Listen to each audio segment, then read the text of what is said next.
1250 টকীয়া অৰুণোদয় আঁচনি পাব হ'লে আপুনি বিজেপি সদস্যপদ ল'ব লাগিব।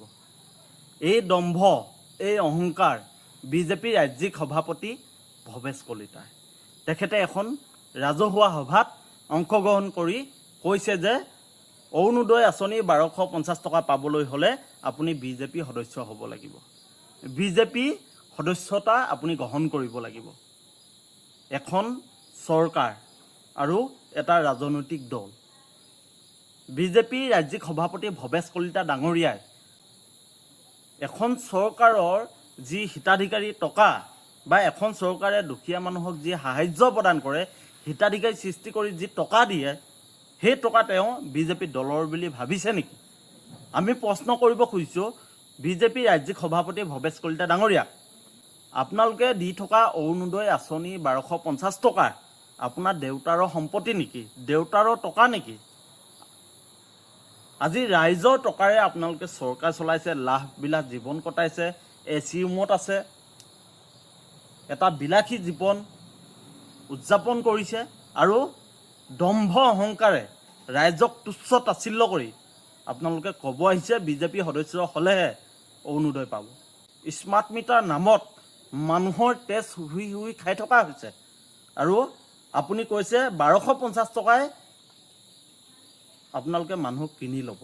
বিজেপি কৰিবই লাগিব, 1250 টকা দিব। এনে যুক্তি অযুক্তি আমি বিবেচনা কৰিম, ৰাইজে জানে।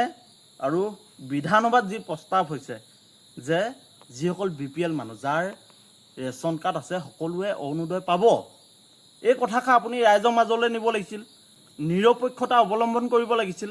কিন্তু আপুনি বিজেপি যি ফেচিবাদ, যি আগ্ৰাসন, আপুনি যি ধৰণে জনতাক তুচ্ছ তাচ্ছিল্য আৰু দাম্ভিকতাই যি মন্তব্য কৰিছে যে 1250 টকা পাব হ'লে বিজেপি সদস্য হ'বই লাগিব, আমি আপোনাক বুঢ়া আঙুলি দেখাইছোঁ। আপোনাৰ 1250 টকা আমাক নালাগে। আপোনাৰ 1250 টকাই আমাৰ ঘৰ নচলে। আপোনাৰ 1250 টকাই আমাৰ ছাত্ৰ ছাত্ৰী পঢ়িব নোৱাৰে। আপোনাৰ 1250 টকাই আমাৰ বেমাৰ আজাৰ আমি দেখাব নোৱাৰোঁ। আৰু এইটো কথা আপুনি মনত ৰাখিব, 1250 টকা যে চৰকাৰে দি আছে, সেই টকা বিজেপি দলৰ নহয়, সেই টকা ভৱেশ কলিতাৰ বাপেকৰ নহয়।